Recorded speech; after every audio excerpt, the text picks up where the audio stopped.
So, siga-siga, umubra kaya sa ombudsman. Kasi ganito, hindi ba sila Topacio, yan,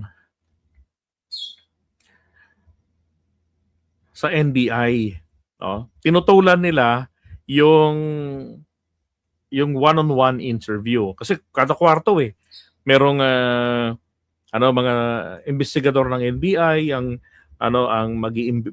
kakausap, 'di ba? At dapat doon yung abogado sasamahan kada isa para masiguro na hindi malalabag ang karapatan ng isang akusado o ng isang taong iniimbestigahan. Kinukunan ng testimonya, gano'n. So, ang problema, pumapalag sila. Yun. No. At papakita ko rin sa inyo sa video kung paano nila hinaras yung taga-NBI. Etong si Topacio at saka si Mike Defensor. Sabi ko, parang nagpapakita talaga ito ng matinding pagkatakot na biglang magkautal-utal dahil alam niyo naman may history yung mga ex-Marines kuno nila na kada magsasalita na lang, 'di ba? Nagkakaleche-leche. At merong aligasyon, merong kumakalat na balita na itong mga to ay binayaran ng milyon-milyon. 'Di ba? Na 300, parang tagli 5 milyon kada isang ex-Marines, ganyan. 'Di ba? Ngayon, ito ho yung nangyari. Pakinggan nyo ha. Go beyond that. So what are you exactly investigating with respect to this? You tell me, because you're being overbroad. Ganyan. So, ganito na lang, sir.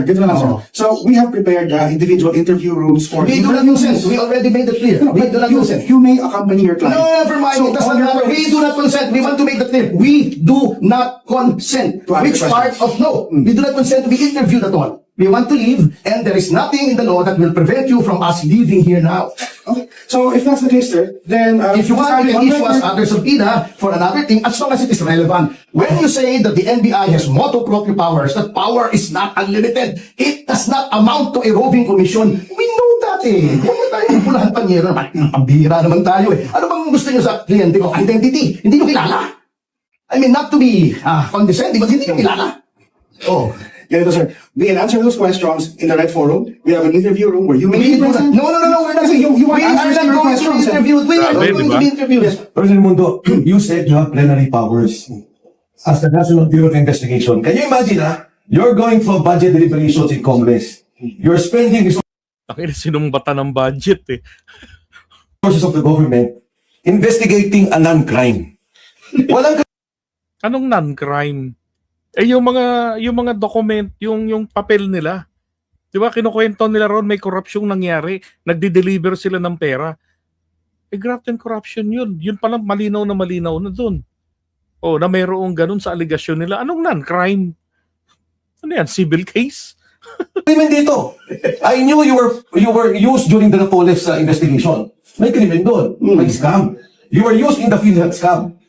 But ngayon, in plenary powers na expanding you to investigate these people? Sir, Sabi ni attorney, ginagawa talaga ang isa-isang tanungan kahit sa ang korte para masiguradong independent at consistent ang bawat testimony. Ang tawag dyan ay exclusion of witnesses. Thank you po. Diba? So ngayon, syempre, dahil pinutulan nila yan, pinaniniwalaan na naman ito ng mga taga-batis ng kamangmangan. Na hindi daw, may mga nabasa akong ganun hindi daw pwede yun na ganun pagbukod-bukurin. Ang pinakadapat daw po, ang proper daw, kung sino yung mga binanggit doon ay ipatawag na at iyon ang mga imbestigahan. Hindi daw itong mga so-called whistleblowers nila. So, ibig sabihin, kahit sino pala po pwede nang magbintang. Tapos bubulabugin ngayon, mahaharas yung kanilang mga pinagbibintangan. 'Di ba? Paano ngayon? Ang tanong dito, yun bang kanilang mga pagbibintang may basihan? 'Di ba? Huwag na itong kasong ito ang pag-usapan natin. 'Di ba? In general, yun bang mga pagbibintang na yun, mayroong basihan?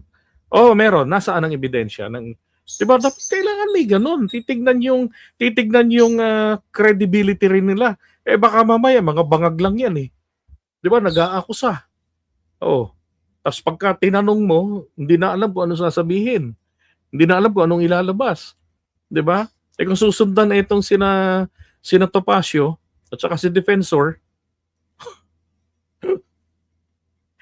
'di ba? Halatang gusto lang nilang mangyari talaga maghasik ng ng mga misleading information sa mga tao. Putragis na 'yan. Kaya nga naka-backup na si Leviste. Coming soon. Hindi rin naman sila umubra dito sa taga-NBA kay Attorney Raimundo Excuse me. These people, as you say, they're witnesses. They're allegations of crime here. Ayan, Remember, ayan. the 18 Marines. Yeah, you want to establish first their identity. So you establish their identity. Napapansin na ni Mike na putragis ang tinutumbok na nito yung sinasabi na merong crime. Kasi sabi niya non-crime daw Kaya ngayon, balik siya doon sa you want to establish their identity. Biglang cambio sa identity na naman si Mike Kasi natatakot kasi sila. Alam naman nila na hindi identity ang purpose kung bakit one-on-one yung pagtatanong. 'Di ba? Now, if you want to investigate the affidavit, you investigate the substance. Pero for you to say na yung Okay na, tuturuan pa yung mga investigador ng NBI no? deputization nyo can go beyond the ombudsman, again, I'll repeat, you will go through budget deliberations. Then you are already saying that the NBI is doing this. Spending the resources of government, investigating a non-crime. Sir, I'm just warning the NBI. Wala naman ang tayo dito. I understand you. Yes, Masir. Sir, just to be clear, Attorney Mark Santiago. yes, Attorney Mark Santiago, sir, we respect all your sentiments at hindi kami maglalagpas doon sa aming mandate. Ito po is yung background investigation Okay. at saka credibility verification. Yun lang po. Tapos yung credibility, yes sir, let me finish na, sir. Let me finish na, sir. No. Sinabi mo hindi ka lalampas, lumalampas ka na ngayon No sir, Oh. I'm explaining. I'm not, Ang nakakagigil, sarap pagsasapakin. Sabi ni Janelle Vanderhurst, na-high blood ako sa hayop na yan. Ang bubo. Paano mo masasabing credible ang witness kung di mo interviewin para ma-establish ang mga paratang? Tama, di ba? Sabi nga ni Attorney Lala, di ba? Ginagawa talaga yan, tinatawag na exclusion of witnesses. Dito lang ako nakaano sa kanila na pagka nag-akusa, kailangan paniwalaan na kaagad. Pero pag si Sara Duterte inaakusahan, di ba? Sabihin agad nila harassment. Due process. Ang putya. let's not be overly dramatic, sir. Simple lang to. If you want, i-discuss po natin lahat, sir. Sasabihin ko lang po na credibility verifications. Kasama po doon yung statements nyo kung credible ba o hindi. Yun lang po, sir. Yun lang po. Sana maintindihan nyo. Di ba? Yung credibility ang magiging purpose ng pagtatanong doon. Hindi lang yung establish yung kanilang identity. Part of the establishment of the identity is the credibility. Ay, naggahagot tong mga to. Statements nyo kung consistent ba with evidence, consistent ba with yung logic, lahat po yun. Kasi bago po mag-imbestiga yung ombudsman, yun po yung gagawin natin. Hindi po kami mag-imbestiga ng iba pa. Nasama lang po yung mga iba kasi base sa statements nyo, meron pong circumstances na kailangan imbestigahan para malaman yung credibility, sir. Yun lang po. So other than that, if you will refuse, of course you can refuse, sir. We're just here to inform you na yun po yung proceedings na mangyayari ngayon. Okay. Yung Tiklop. credibility po na sinasabi nyo. So, you, beyond the identity, you also want to establish the credibility of the within. As stated in the deputization, sir. You're welcome. You're welcome. Credibility verification of the individual. Yun po who executed the joint affidavit. So, kasi sir, you filed a complaint with the ombudsman. The ombudsman deputized us to conduct background and credibility verification for their proceedings. I just want to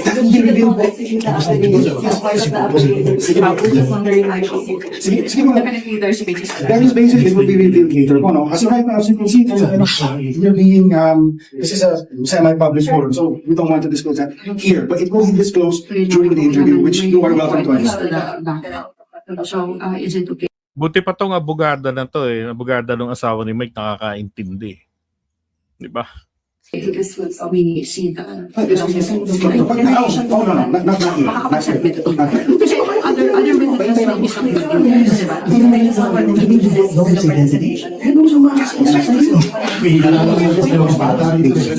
During the I cannot show you right now. I'll show you.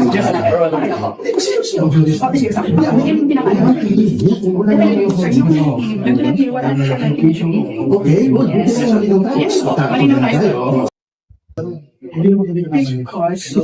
Non-crime ito. May crime po tayong investigahan. Okay, so sagutin mo ngayon. Sagutin mo ko ngayon. Ipapatawag Of graft and corrupt practice. I just want to respond to the allegation earlier that we're investigating a non-crime. That's not true po. As you can see in the joint affidavit of the quote-unquote 18 Marines, may allegations po of graft and corrupt practices, bribery, and other crimes. So, hindi po non-crime ito. May crime po tayong investigahan. Okay, so Sabog, si Topacio, at saka si Aba, hindi na nga sila naka-refute dyan eh.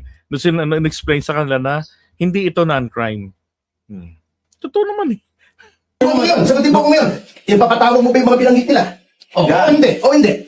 Tell me now, para tapos tayo. So alam natin kung non-crime o crime ito. Tell me, yes or no? Patatawagin mo ba yung mga binanggit nila? You tell me now. Let me speak. So we will have this Yes or interview now. no? Yes or no? No, yes or no? This is not a court. You can't do that, huh? So hindi nyo patatawag. Sinabi niya Let me non-crime. finish, sir. Sinabi niya non-crime. Sinabi mo, hindi. Diba? Alam mo, yun ang nakakagigil sa mga ganyang kausap eh, no? Dadaanin sa ingay, laki ng boses, kahit wala na sa hulog, tapos mamanduhan ka pa kung ano yung dapat mong gawin. Naknang puta, sino ba bang otoridad rito? Diba? Non-crime. So if you're investigating a crime, ang Kaya maganda nga nito, gawin nila ay maipasok na yung kaso sa korte. Para pagdating sa korte, tignan natin kung magaganyan si Topacio. Oo. Kawawa naman si Mike, makukulong na rin. Abogado niya si Topacio eh. tuturo ng mga 18 ay maaring, hindi ko sinasabing guilty, maaring gumawa ng krimen, ipatatawag mo. Yan. Just tell me, dumaltal ka na ng dumaltal hanggang gusto mo. Sagutin mo lang ako o hindi. Are you about to answer? Okay. Okay.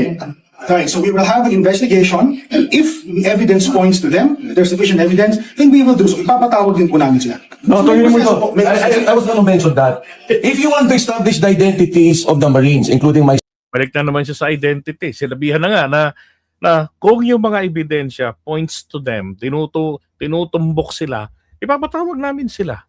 Balik na naman si Mike dun sa identity. myself and my wife, Attorney Levy already stated the IDs were given downstairs and you can verify and the serial numbers are within. So, what I'm saying is, if the identity is the one that you want to establish, then that's it. That's why I'm saying it's a non-crime. Now, if it's a crime investigation, then you should call on those they pointed to. Kasi establish yun yung identity eh. Na-establish lang yung identity. Ang problema, yung credibility. Di ba? Yun ang gusto nyo establish. Kasi kailangan mo rin kasi tignan dito eh. Katulad yan, dinidispute ng maraming tao na etong perang nakalagay dun sa lamesa, masyadong mahahaba, masyadong malalaki. Paano mo paliliwanag ito? Ito yung bahay ni Stella Kimbo Camo. Then sino tong 2 taong nakatayo dyan? Di ba? At may picture kayo. Di ba? Sabi niyo, nag-deliver kayo doon. Sino yung 2 yan? At ano tong lumabas na picture na isa? Agad-agad lumabas na yan ay walang mga maleta. Yan ay bodega. Hindi maleta yung nakalagay dyan. Di ba? At ang ginawa nila doon, yung sa original, nakaganon yung kamay ng babae. Diba? Tapos yung dun sa pangalawa, angat na. Inedit pa ka ng putya. Diba? So, paano nilang paliliwanag yon? Paano nilang paliliwanag na sinasabi nilang bahay ni... Kasi siguraan din sila pwedeng magkamali rito. Bahay raw ni PBBM, yung pinagdalhan nila sa Ilocos Norte. Yung doon banda sa may lake. Kung titignan nyo yung mapa nung Malacanang of the North, sa Google, puntahan natin, pakita ko sa inyo. May pakita ko sa inyo katangahan ng mga ito. Malacanang of the North.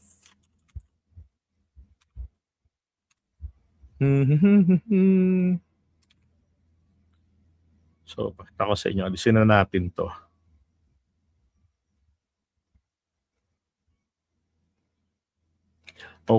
Okay. Malacanang of the North. So, ito. Ito yung Malacanang of the North.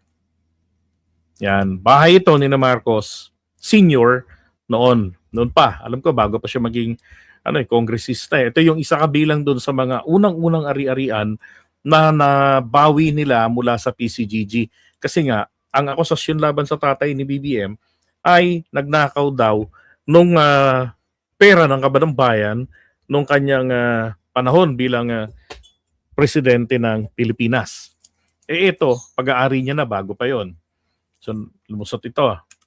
So, okay, ito naman, sa likuran nito, nakuha. Yan. At sabi pa nga, di ba, kasama daw si Congressman Saldico, kapatid na Trexie, sa pag-deliver. At air taxi sila, Saldico, tsaka si Tube, lumapag sila sa Lawag. Then, nasaan ang pictures, ang pruweba, nang nagkarga sila ng pera sa air taxi. Di ba? Bakit yung mga eroplano nung Tisaldico may mga pictures? Bakit yung nag-air taxi sila walang pictures? Di ba? Sige, ilibre na natin sila doon. Ngayon, ang tanong naman ito. Sabi nila, nag-overnight sila ron sa bahay ni na PBBM. Okay. Ito ngayon. May picture daw sila. Nasaan na naman?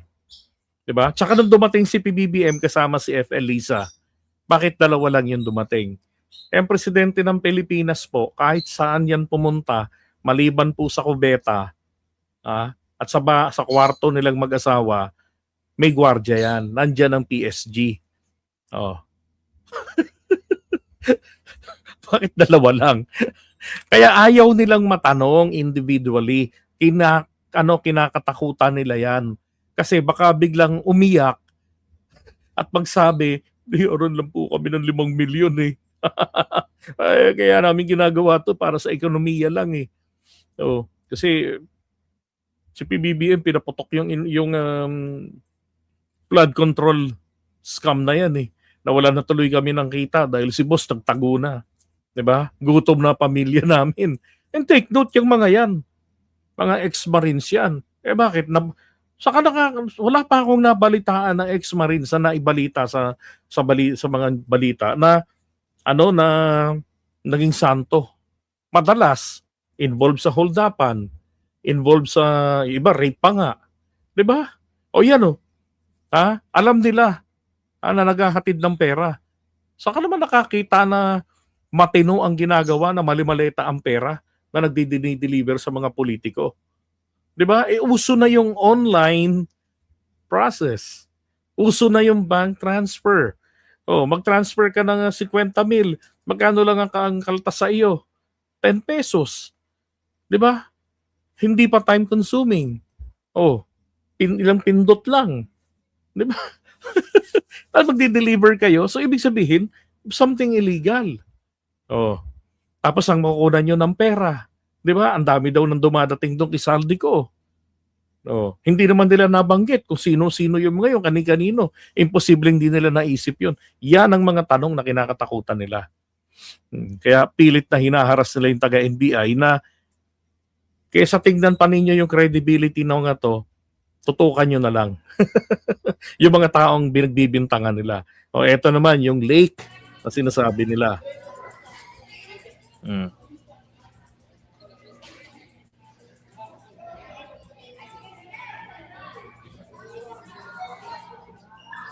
Kung pagbabasihan yung visualization na ginawa ni Magalong, yung 805 billion katumbas na yan ng 80,500 cubic feet. Halos 30 unit yan ng 40-footer van. Baka ang CB, ang hindi pa makapag-print.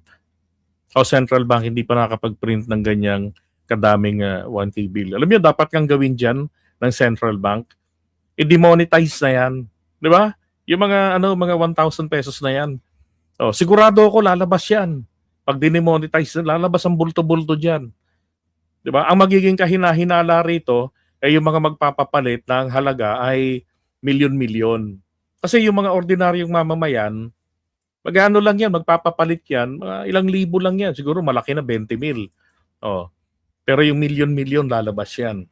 Diba? Yung mga mayayaman, yung mga nasa bangko ang pera, walang pakialam yan eh. Mag-demonetize yung tigwa 1,000, wala silang paki. Nasa bangko yung pera nila. Pero yung may mga hawak sa mga vaults nila, yan ang matataranta dyan. At yan, matitrace talaga yan. Kung sino-sino pa yung may mga hawak niyan.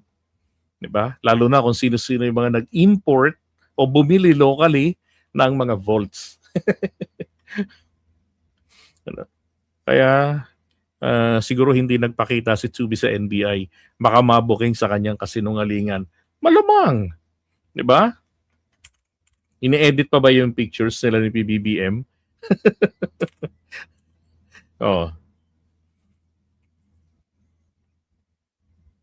Loko mga yan eh. Oh, ito yung sa lake, sa labas. Di ba? O ngayon, puntahan naman natin yung mapa. Ito naman tayo sa map. Malacanang of the North, Alaga Zoom, Alaga Boom.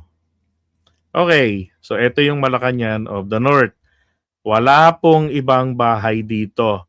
Baka ituro nila ito. Ito yung Malacanang of the North. Oh, ito yung mga upuan kanina. Ito yung lake. Paway Lake. Diba? Ito yung sinasabi ko, yung sa may kanto. Kasi naalala ko na daanan namin dati to eh. Nung nagpunta kami ng Ilocos Norte, nila Mami Peng. Kaya lang, tinuturo lang nila, ay, diyan na yung yung Malacanang of the North. Ang problema, hindi kami pumasok. Hindi pa ako nakapunta dyan. Dito lang kami, dinaanan lang namin ito. Kaya nga, nang binaba ko to ng ganyan, yon. Sabi ko, uy, familiar nga ito. Dumaan kami rito. Yan. Papaliko.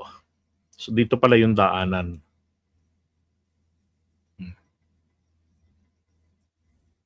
Pasok ka dyan sa loob. Ito kasi kainan dito eh. Yan. At ito, kainan yan. Pati yun, no? Kainan din yun.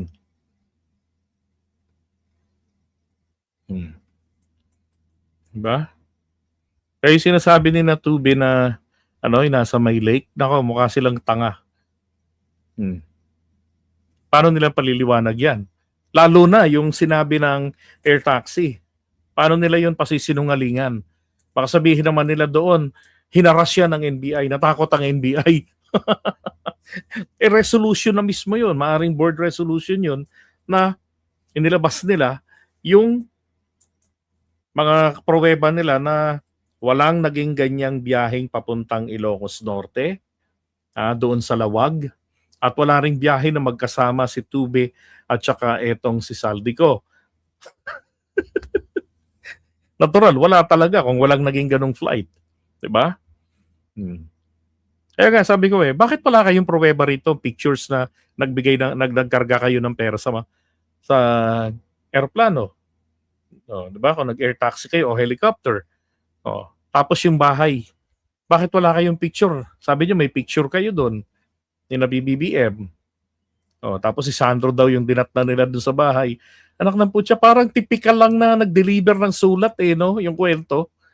Hindi nila naisip na mas namamalagi itong sina PBBM at sina Sandro dito sa Manila. Hindi sila laging nandyan na umuuwi.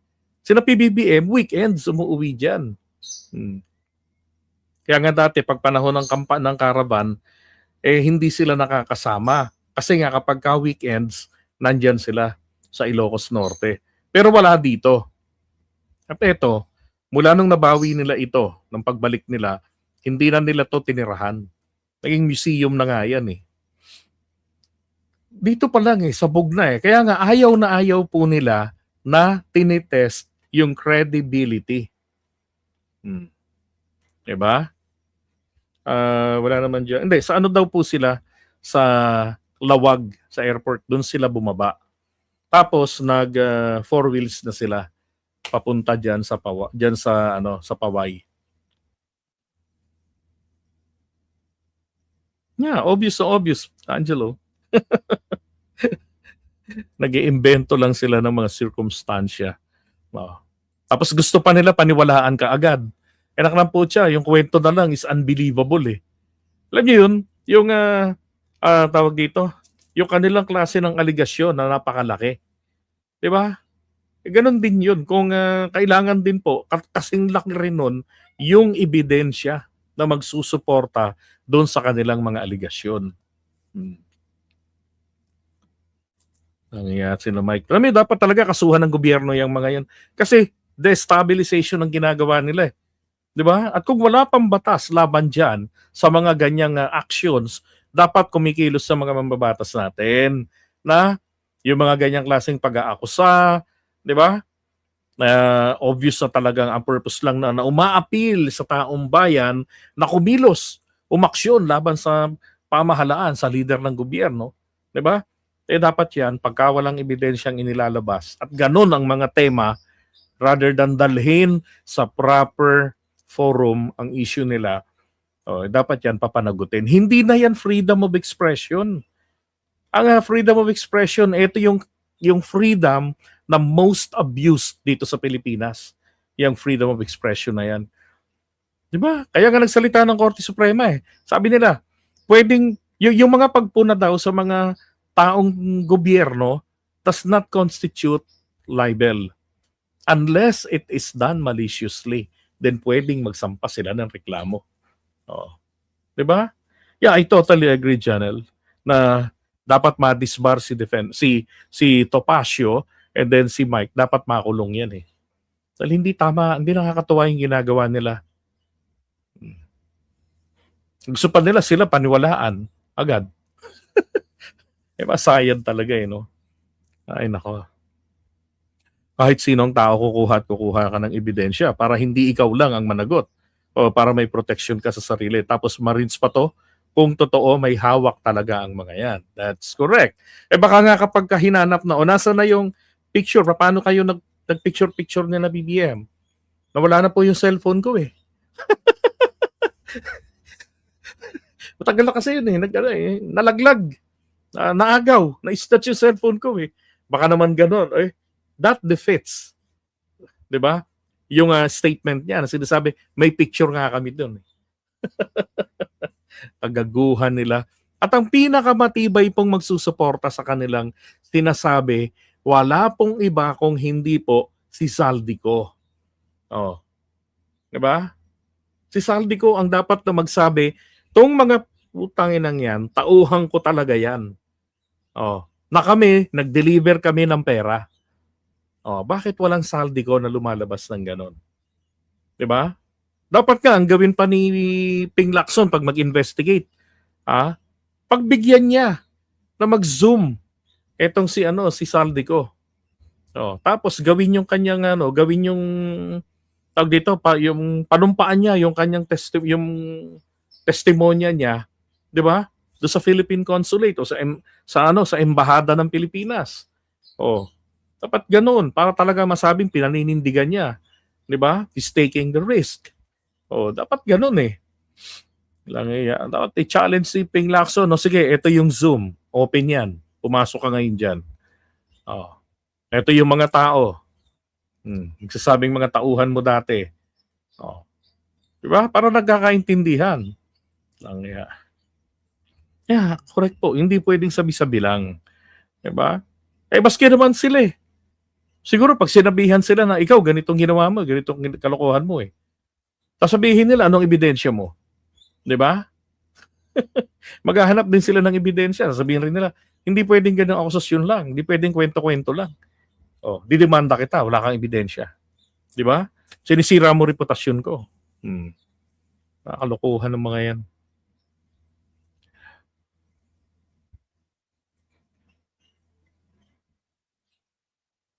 Yun na nga eh, di ba? Dalawa lang silang pumunta roon, dumating. Ay my gosh. Hindi gagawin ni Saldico na samahan ng tauhan mag-deliver ng mali-malitang pera. Posible rin yun, di ba? Na hindi niya nga samahan. Ano dapat pasasama siya? Tsaka isa pa, bakit mag-air taxi? Isang katutak po ang kanyang air assets. Talo pa nga niya ang Philippine Coast Guard Di ba? Mas magaganda yung kanyang eroplano, mas maganda yung kanyang mga helicopters. Oh. Tapos mag-aarkila ka ng air taxi. Magdadala kayo ng mali-malitang pera. Di ba? Mamaya, sabi ko nga, ma-scanner pa yan Mas-save pa yung images niyan sa loob na hindi korting damit, korting pera. Oh, and then, in the future, magagamit pa laban sa inyo. Di ba? Ang krimen, hanggat maaari, di ba, limitado lang yung nakakaalam. Oo. Tayo ng mga gago na yan. Yan, pumayag na nga si Lacson sa Zoom kay Saldico, kaso ayaw talaga ni Saldico. Oh, yun. Zoom, you can see his reaction. There should be somebody from DOJ.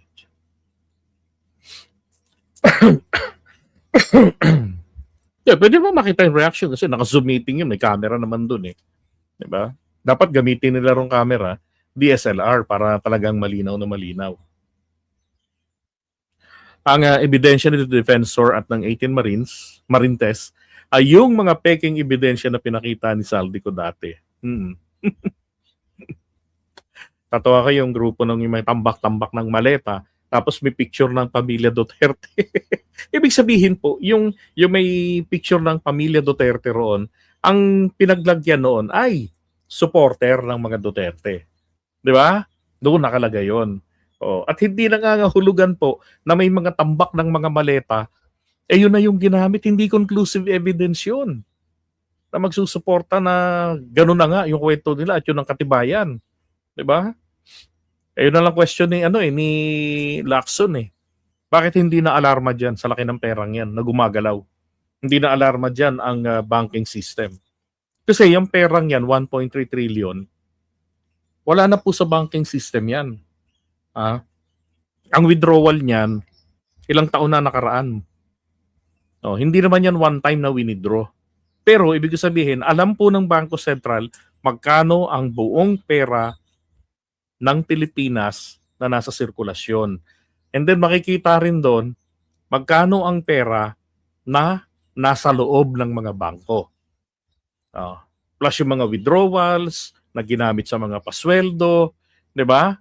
Sa mga tindahan, sa mga groceries, makikita doon Makikita ngayon yun na merong nawawalang ganitong bulto ng pera. Ba't hindi na-alarma diyan ang banking system? Yan yung mga bagay na dapat na inisip nila. Diba? Tignan natin kung ano yung iaakusa naman ito ni Lepiste. Okay, so buyers na muna. Alauna na pala. Okay, thank you so much po sa inyo, ha?